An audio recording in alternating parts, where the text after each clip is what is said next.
From Hollywood, California, we bring you Murder on the Oregon Express, starring Buddy Ebsen as Barnaby Jones.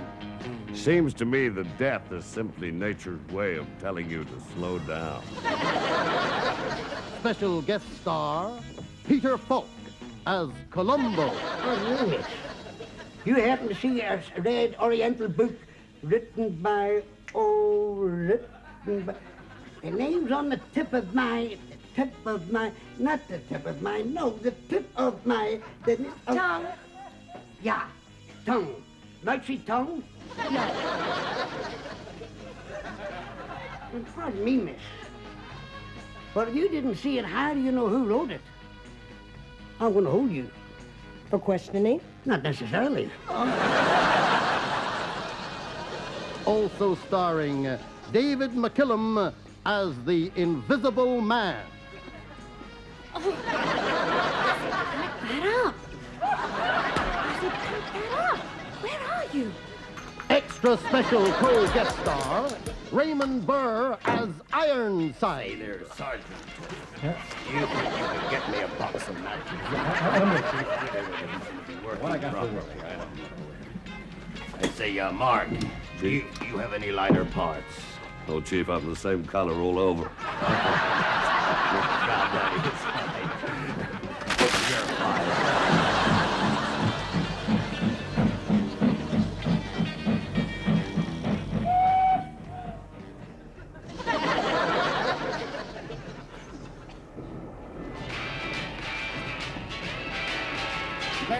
Now, hold on there just a minute. My name's Marshal McLeod, and I'm here to tell you this compartment is reserved.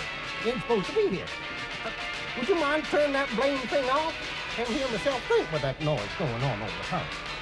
I say, would you mind turning that noise off? I can't...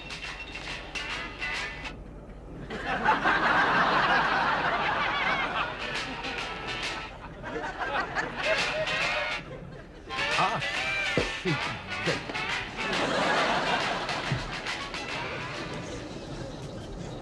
Mind if I join you, Cannon? By all means, be my guest. Monsieur Hercule Poirot here was just saying that there's no such thing as the perfect crime. It is quite true. Yeah, I'll go along with that. Well, I remember one time in New York, we had a fella rob a bank, didn't leave no fingerprints nor nothing. He got clean away with over $500,000 in used notes. On the way to the getaway car, he got mugged. Well, we all make mistakes. We sure do. Well, I remember one time I followed a platinum blonde in a long black gown for 4 blocks before I found out it was a high court judge. The case comes up next Friday.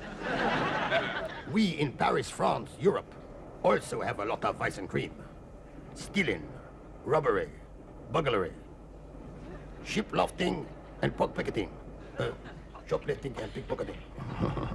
Not to mention man's laughter. Man's laughter? I said not to mention man's laughter. Monsieur Poirot, I must admit I find your conversation completely resistible. But unfortunately, my stomach is beginning to ask if my throat is cut. So if you'll excuse me, I'll just amble along to the dining car. Oh, pardon me, Sergeant Pepper. Oh, dear. Oh, God, I'm sorry about it. I haven't been so embarrassed since I was with the president's daughter, examining her magnificent pair of pistols. The speaker ran across the White House lawn. Oh, they had to convene a special assize court for him, and the things she said about him. What assize? Don't think she said that, though I wouldn't scare her. So I really only wanted a bite, you know. Looks like I'm either going to starve to death or die of ecstasy. I'm sorry. I'm sorry about this. I hope you won't hold it against me. That's exactly what I am doing. Oh, thank you. It's okay, then. The pressure was all mine. Don't you believe it? Remember my old sheriff, he used to say shoot first and ask questions afterwards. Well, you didn't get many answers that way. McLeod, you realize that while you've been sitting there jawing, the man has been viciously attacked. Been shot 14 times, stabbed 17 times! Did he have any enemies? Of course!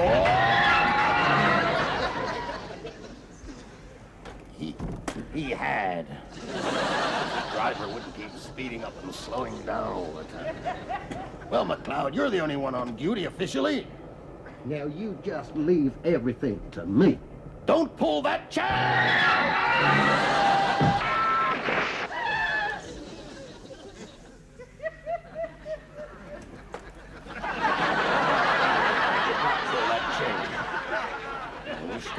You had. Well, get on with it, McLeod. Well, all right, I'm going. Say, either of you two fellas know anything about a murder? Come on, sweetheart. I'm on vacation, do you mind? Hey, you don't think he had anything to do with it, do you? Hey, meathead, tell him what's written on the barrel of your gun. It says, hold by at the other end. What I tell you? Who loves you, baby? You're beautiful. McLeod, why don't you check who went near the victim's compartment? Well, I know went up that way. I'm gonna shame him into confessing, like we did back in Little Creek. I'll tell him I know everything. That's what I'm gonna tell him. You want to see me, McLeod? Cannon, I know everything. You know everything? Yes, Cannon, everything. Well, McLeod, I mean, see it my way. I mean, you were away and your wife was lonely. I was lonely, and we were sexually attracted to each other because she's a very attractive woman. She's big. God, she's big. I mean, Cannon, I have to, but you. I'm sorry about that. I couldn't help it, you understand? But don't that beat all? You wanted to see me, Marshal? Sergeant Pepper, I know everything. Everything? Yes, Sergeant Pepper, I know everything. Oh, sir. Sir, I'm not really immoral. It's just that I can't say no to a man in uniform. I mean, I'm not an nymphomaniac. At least I don't think I am. It's just that smoking makes me feel sexy. I mean, every time I have a cigarette, I just want to grab the nearest man and tear all my clothes Now, off. don't you worry about things. All right, dear Sergeant Pepper, you go to your compartment, sit down. I'll be along and have a chat in a minute.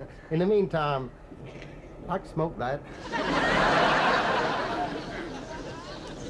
Well, I never did. But I sure as hell am going to. You want to see me, McLeod? Barnaby Jones, I know everything. Everything? You know everything? Yes, old timer, I know everything. My son! My little baby boy. Keep them. This has been a Quinn Martin, Barton, Harton, Larton, and Fargo production.